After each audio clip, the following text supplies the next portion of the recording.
اعوذ باللہ من الشیطان الرجیم بسم اللہ الرحمن الرحیم۔ سورۃ البقرہ رکوع نمبر 25۔ الحج اشہر معلومات، حج کے مہینے سب کو معلوم ہیں۔ فمن فرض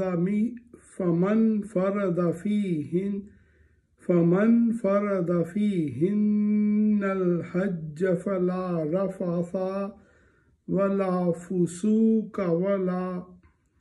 ولا جدال فی الحج۔ جو شخص ان مقرر مہینوں میں حج کی نیت کرے اسے خبردار رہنا چاہیے کہ حج کے دوران میں اس سے کوئی شہوانی یا فعل، احرام کی حالت میں میاں اور بیوی کے درمیان نہ صرف تعلق زن و شو ممنوع ہے بلکہ ان کے درمیان کوئی ایسی گفتگو بھی نہ ہونی چاہیے جو رغبت شہوانی پر مبنی ہو۔ کوئی بدعملی، تمام معصیت کے افعال اگرچہ بجائے خود ناجائز ہیں لیکن احرام کی حالت میں ان کا گناہ بہت سخت ہے۔ کوئی لڑائی جھگڑے کی بات، حتیٰ کہ خادم کو ڈانٹنا تک جائز نہیں، سرزد نہ ہو۔ وَمَا تَفْعَلُوا مِنْ خَيْرٍ يَعْلَمْهُ اللَّهُ، اور جو نیک کام تم کرو گے وہ اللہ کے علم میں ہوگا۔ وَتَزَوَّدُوا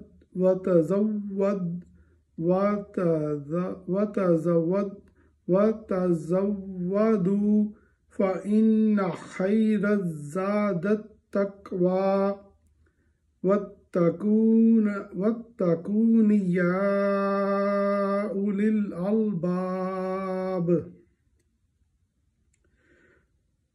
سفر حج کے لیے زاد راہ ساتھ لے جاؤ، اور سب سے بہتر زاد راہ پرہیزگاری ہے۔ پس اے ہوش مندو، میری نافرمانی سے پرہیز کرو۔ جاہلیت کے زمانے میں حج کے لیے زاد راہ ساتھ لے کر نکلنے کو ایک دنیا دارانہ فعل سمجھا جاتا تھا، اور ایک مذہبی آدمی سے یہ توقع کی جاتی تھی کہ وہ خدا کے گھر کی طرف دنیا کا سامان لیے بغیر جائے گا۔ اس آیت میں ان کے اس غلط خیال کی تردید کی گئی ہے اور انہیں بتایا گیا ہے کہ زاد راہ نہ لینا کوئی خوبی نہیں ہے۔ اصل خوبی خدا کا خوف اور اس کے احکام کی خلاف ورزی سے اجتناب اور زندگی کا پاکیزہ ہونا ہے۔ جو مسافر اپنے اخلاق درست نہیں رکھتا اور خدا سے بے خوف ہو کر برے اعمال کرتا ہے، وہ اگر زاد راہ ساتھ نہ لے کر محض ظاہر میں فقیری کی نمائش کرتا ہے تو اس کا کوئی فائدہ نہیں۔ خدا اور خلق دونوں کی نگاہ میں وہ ذلیل ہوگا اور اپنے اس مذہبی کام کی بھی توہین کرے گا جس کے لیے وہ سفر کر رہا ہے۔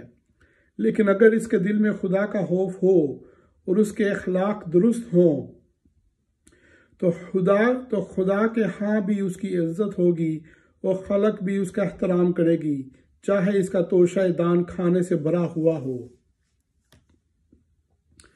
لَيْسَ عَلَيْكُمْ جُنَاحٌ أَن تَبْتَغُوا فَضْلًا مِّن رَبِّكُمْ، اور اگر حج کے ساتھ ساتھ تم اپنے رب کا فضل بھی تلاش کرتے جاؤ تو اس میں کوئی مذائقہ نہیں۔ یہ بھی قدیم عربوں کا ایک جاہلانہ تصور تھا کہ سفر حج کے دوران میں کسب معاش کے لیے کام کرنے کو وہ برا سمجھتے تھے، کیونکہ ان کے نزدیک کسب معاش ایک دنیا دارانہ فعل تھا اور حج جیسے ایک مذہبی کام کے دوران میں اس کا ارتکاب مذموم تھا۔ قرآن اس خیال کی تردید کرتا ہے اور انہیں بتاتا ہے کہ ایک خدا پرست آدمی جب خدا کے قانون کا احترام ملحوظ رکھتے ہوئے اپنے معاش کے لیے جدوجہد کرتا ہے تو دراصل اپنے رب کا فضل تلاش کرتا ہے، اور کوئی گناہ نہیں اگر وہ اپنے رب کی رضا کے لیے سفر کرتے ہوئے اس کا فضل بھی تلاش کرتا جائے۔ فَإِذَا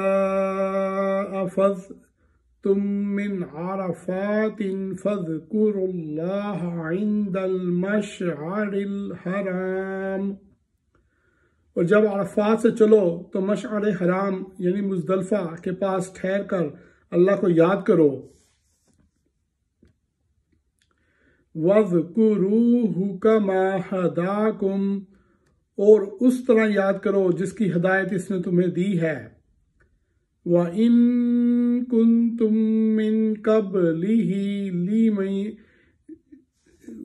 قَبْلِهِ لَمِنَ الضَّالِّينَ،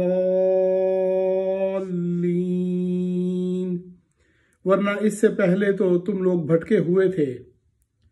یعنی جاہلیت کے زمانے میں خدا کی عبادت کے ساتھ جن دوسرے مشرکانہ اور جاہلانہ افعال کی آمیزش ہوتی تھی، ان سب کو چھوڑ دو، اور اب جو ہدایت اللہ نے تمہیں بخشی ہے اس کے مطابق خالصتاً اللہ تعالیٰ کی عبادت کرو۔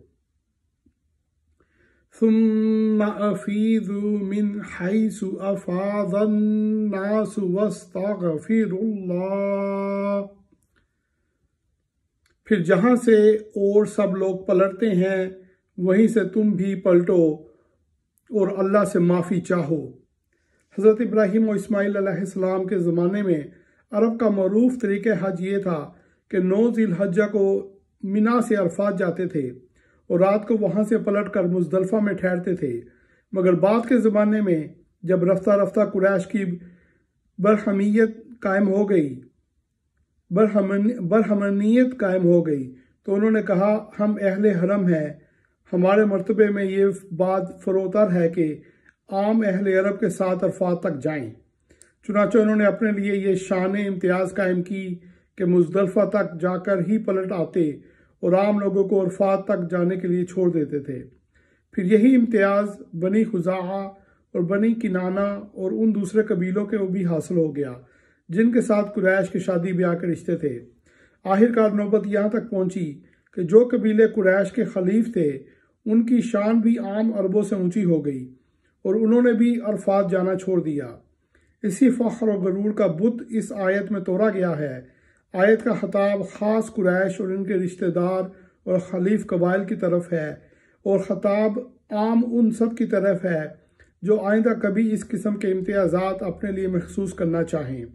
ان کو حکم دیا جا رہا ہے کہ اور سب لوگ جہاں تک جاتے ہیں انہی کے ساتھ جاؤ، انہی کے ساتھ ٹھہرو، انہی کے ساتھ پلٹو، اور اب تک جاہلیت کے فخر و غرور کی بنا پر سنت ابراہیمی کی جو خلاف ورزی تم کرتے رہے ہو اس پر اللہ سے معافی مانگو۔ ان اللہ غفور الرحیم، یقیناً وہ معاف کرنے والا اور رحم فرمانے والا ہے۔ فَإِذَا قَضَيْتُم مَّنَاسِكَكُمْ فَاذْكُرُوا اللَّهَ كَذِكْرِكُمْ آبَاءَكُمْ أَوْ أَشَدَّ ذِكْرًا، پھر جب اپنے حج کے ارکان ادا کر چکو تو جس طرح پہلے اپنے آباء و اجداد کا ذکر کرتے تھے اسی طرح اب اللہ کا ذکر کرو، بلکہ اس سے بھی بھر کر۔ اہل عرب حج سے فارغ ہو کر مینا میں جلسے کرتے تھے جن میں ہر قبیلے کے لوگ اپنے باپ دادا کے کارنامے فخر کے ساتھ بیان کرتے اور اپنی برائی کی ڈینگیں مارتے تھے۔ اس پر فرمایا جا رہا ہے کہ ان جاہلانہ باتوں کو چھوڑو، پہلے جو وقت فضولیات میں صرف کرتے تھے اب اسے اللہ کی یاد اور اس کے ذکر میں صرف کرو۔ اس ذکر سے مراد زمانہ قیام مینا کا ذکر ہے۔ فَمِنَ النَّاسِ مَن يَقُولُ رَبَّنَا آتِنَا فِي الدُّنْيَا وَمَا لَهُ فِي الْآخِرَةِ مِنْ خَلَاقٍ، مگر اللہ کو یاد کرنے والے لوگوں میں بھی بہت فرق ہے۔ ان میں کوئی تو ایسا ہے جو کہتا ہے کہ اے ہمارے رب ہمیں دنیا میں ہی سب کچھ دے دے، ایسے شخص کے لیے آخرت میں کوئی حصہ نہیں۔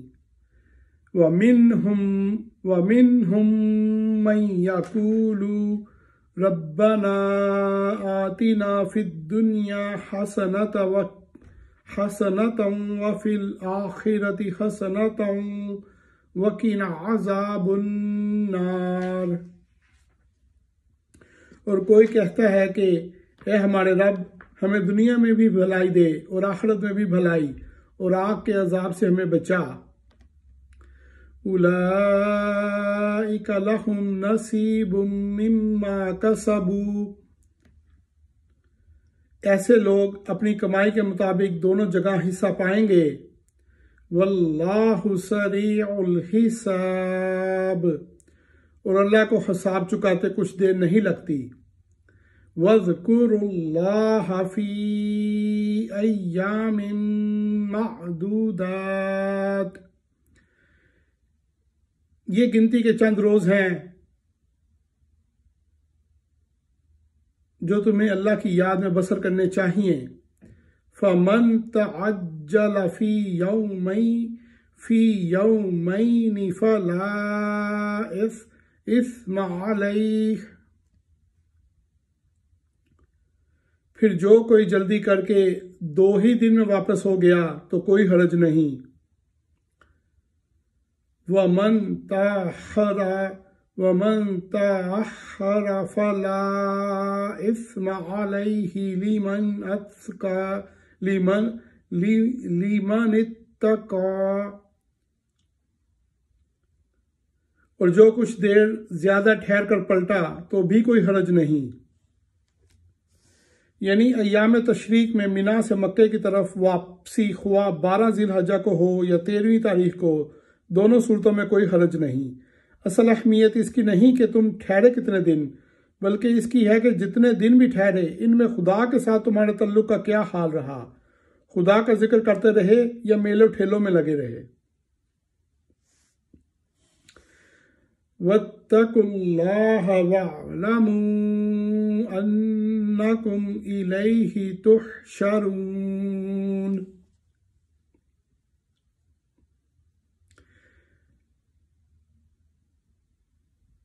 بشرط کہ یہ دن اس نے تقوی کے ساتھ بسر کیے ہوں۔ اللہ کی نافرمانی سے بچو اور خوب جان رکھو کہ ایک روز اس کے حضور میں تمہاری پیشی ہونے والی ہے۔ وَمِنَ النَّاسِ مَن يُعْجِبُكَ قَوْلُهُ فِي الْحَيَاةِ الدُّنْيَا وَيُشْهِدُ اللَّهَ عَلَى مَا فِي قَلْبِهِ وَهُوَ أَلَدُّ الْخِصَامِ، انسانوں میں کوئی تو ایسا ہے جس کی باتیں دنیا کی زندگی میں تمہیں بہت بھلی معلوم ہوتی ہیں اور اپنی نیک نیتی پر وہ بار بار خدا کو گواہ ٹھہراتا ہے، یعنی کہتا ہے خدا شاہد ہے کہ میں محض طالب خیر ہوں، اپنی ذاتی غرض کے لیے نہیں بلکہ صرف حق اور صداقت کے لیے یا لوگوں کی بھلائی کے لیے کام کر رہا ہوں۔ وَإِذَا تَوَلَّى سَعَى فِي الْأَرْضِ لِيُفْسِدَ فِيهَا وَيُهْلِكَ الْحَرْثَ وَالنَّسْلَ، حقیقت میں وہ بدترین دشمن حق ہوتا ہے۔ عد الحسام کے معنی ہے وہ دشمن جو تمام دشمنوں سے زیادہ ٹیڑھا ہو، یعنی جو حق کی مخالفت میں ہر ممکن حربے سے کام لے، کسی جھوٹ، کسی بے ایمانی، کسی قذر و بد عہدی اور کسی ٹیڑھی سے ٹیڑھی چال کو بھی استعمال کرنے میں تامل نہ کرے۔ اور جب اسے اقتدار حاصل ہو جاتا ہے، مطلب اذا تولا کہ وہ 2 مطلب ہو سکتے ہیں، ایک وہ جو ہم نے متن میں اختیار کیا ہے اور دوسرا مطلب یہ بھی نکلتا ہے کہ یہ مزے کی دل لبھانے والی باتیں بنا کر جب وہ پلٹتا ہے تو عملاً یہ کرتوت دکھاتا ہے، تو زمین میں اس کی ساری دوڑ دھوپ اس لیے ہوتی ہے کہ فساد پھیلائے،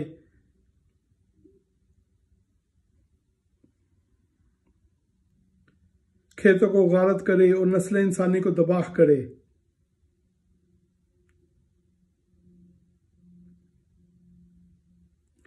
وَإِذَا قِيلَ لَهُ اتَّقِ اللَّهَ أَخَذَتْهُ الْعِزَّةُ بِالْإِثْمِ فَحَسْبُهُ جَهَنَّمُ۔ حالانکہ اللہ جسے وہ گواہ بنا رہا تھا فساد کو ہرگز پسند نہیں کرتا، اور جب اسے کہا جاتا ہے کہ اللہ سے ڈر تو اپنے وقار کا خیال اس کو گناہ پر جما دیتا ہے۔ ایسے شخص کے لیے تو بس جہنم ہی کافی ہے۔ وَلَبِئْسَ الْمِہَادُ، اور وہ بہت برا ٹھکانہ ہے۔ وَمِنَ النَّاسِ مَن يَشْرِي نَفْسَهُ ابْتِغَاءَ مَرْضَاتِ اللَّهِ، دوسری طرف انسانوں ہی میں کوئی ایسا بھی ہے جو رضائے الہی کی طلب میں اپنی جان کھپا دیتا ہے۔ وَاللَّهُ رَعُوفٌ بِالْعِبَادِ، اور ایسے بندوں پر اللہ بہت مہربان ہے۔ یا ایہا الذین آمنوا ادخلوا فی السلم کافہ، اے ایمان والو تم پورے کے پورے اسلام میں آ جاؤ، یعنی کسی استثناء و تحفظ کے بغیر اپنی پوری زندگی کو اسلام کے تحت لے آؤ۔ تمہارے خیالات، تمہارے نظریات، تمہارے علوم، تمہارے طور طریقے، تمہارے معاملات اور تمہاری سعی و عمل کے راستے سب کے سب بالکل تابع اسلام ہوں۔ ایسا نہ ہو کہ تم اپنی زندگی کو مختلف حصوں میں تقسیم کر کے بعض حصوں میں اسلام کی پیروی کرو اور بعض حصوں کو اس کی پیروی سے مستثنیٰ کر لو۔ وَلَا تَتَّبِعُوا خُطُوَاتِ الشَّيْطَانِ، اور شیطان کی پیروی نہ کرو۔ إِنَّهُ لَكُمْ عَدُوٌّ مُّبِينٌ، کہ وہ تمہارا کھلا دشمن ہے۔ فَإِن زَلَلْتُم مِّن بَعْدِ مَا جَاءَتْكُمُ الْبَيِّنَاتُ فَاعْلَمُوا إِنَّ اللَّهَ عَزِيزٌ حَكِيمٌ، جو صاف صاف ہدایات تمہارے پاس آ چکی ہیں، اگر ان کو پا لینے کے بعد بھی تم نے لغزش کھائی تو خوب جان رکھو کہ اللہ سب پر غالب الحکیم و دانا ہے، یعنی وہ زبردست طاقت بھی رکھتا ہے اور یہ بھی جانتا ہے کہ اپنے مجرموں کو سزا کس طرح دے۔ هَلْ يَنظُرُونَ إِلَّا أَن يَأْتِيَهُمُ اللَّهُ فِي ظُلَالٍ مِّنَ الْغَمَامِ وَالْمَلَائِكَةُ وَقُضِيَ الْأَمْرُ، ان ساری نصیحتوں اور ہدایتوں کے بعد بھی لوگ سیدھے نہ ہوں تو کیا اب وہ اس کے منتظر ہیں کہ اللہ بادلوں کا چتر لگائے، فرشتوں کے پڑے ساتھ لیے خود سامنے آ موجود ہو اور فیصلہ ہی کر ڈالا جائے؟ یہ الفاظ قابل غور ہیں، ان سے ایک اہم حقیقت پر روشنی پڑتی ہے۔ اس دنیا میں انسان کی ساری آزمائش صرف اس بات کی ہے کہ وہ حقیقت کو دیکھے بغیر مانتا ہے یا نہیں، اور ماننے کے بعد اتنی اخلاقی طاقت رکھتا ہے یا نہیں کہ نافرمانی کا اختیار رکھنے کے باوجود فرما برداری اختیار کرے۔ چنانچہ اللہ تعالیٰ نے انبیاء علیہ السلام کی بعثت میں کتابوں کی تنزیل میں حتیٰ کہ معجزات تک میں عقل کے امتحان اور اخلاقی قوت کی آزمائش کا ضرور لحاظ رکھا ہے، اور کبھی حقیقت کو اس طرح بے پردہ نہیں کر دیا ہے کہ آدمی کے لیے مانے بغیر چارہ نہ رہے، کیونکہ اس کے بعد تو آزمائش بالکل بے معنی ہو جاتی ہے اور امتحان میں کامیابی و ناکامی کا کوئی مفہوم ہی باقی نہیں رہتا۔ اسی بنا پر یہاں فرمایا جا رہا ہے کہ اس وقت کا انتظار نہ کرو جب اللہ اور اس کی سلطنت کے کارکن فرشتے خود سامنے آ جائیں گے، کیونکہ پھر تو فیصلہ ہی کر ڈالا جائے گا۔ ایمان لانے اور اطاعت میں سر جھکا دینے کی ساری قدر و قیمت اسی وقت تک ہے جب تک حقیقت تمہارے حواس سے پوشیدہ ہے اور تم محض دلیل سے اس کو تسلیم کر کے اپنی دانشمندی کا اور محض فہمائش سے اس کی پیروی و اطاعت اختیار کر کے اپنی اخلاقی طاقت کا ثبوت دیتے ہو، ورنہ جب حقیقت بے نقاب سامنے آ جائے اور تم بچشم سر دیکھ لو کہ یہ خدا اپنے تخت جلال پر متمکن ہے اور یہ ساری کائنات کی سلطنت اس کے فرمان پر چل رہی ہے اور یہ فرشتے زمین و آسمان کے انتظام میں لگے ہوئے ہیں اور یہ تمہاری ہستی اس کے قبضہ قدرت میں پوری بے بسی کے ساتھ جکڑی ہوئی ہے، اس وقت تم ایمان لائے اور اطاعت پر آمادہ ہوئے تو اس ایمان اور اطاعت کی قیمت ہی کیا ہے؟ اس وقت تو کوئی کٹے سے کٹا کافر اور بدتر سے بدتر مجرم و فاجر بھی انکار اور نافرمانی کی جرت نہیں کر سکتا۔ ایمان لانے اور اطاعت قبول کرنے کی مہلت بس اسی وقت تک ہے جب تک پردہ کشائی کی وہ ساعت نہیں آتی۔ جب وہ ساعت آ گئی تو پھر نہ مہلت ہے نہ آزمائش، بلکہ وہ فیصلے کا وقت ہے۔ وَإِلَى اللَّهِ تُرْجَعُ الْأُمُورُ، آخرکار سارے معاملات پیش تو اللہ ہی کے حضور ہونے والے ہی ہیں۔ صدق اللہ العظیم۔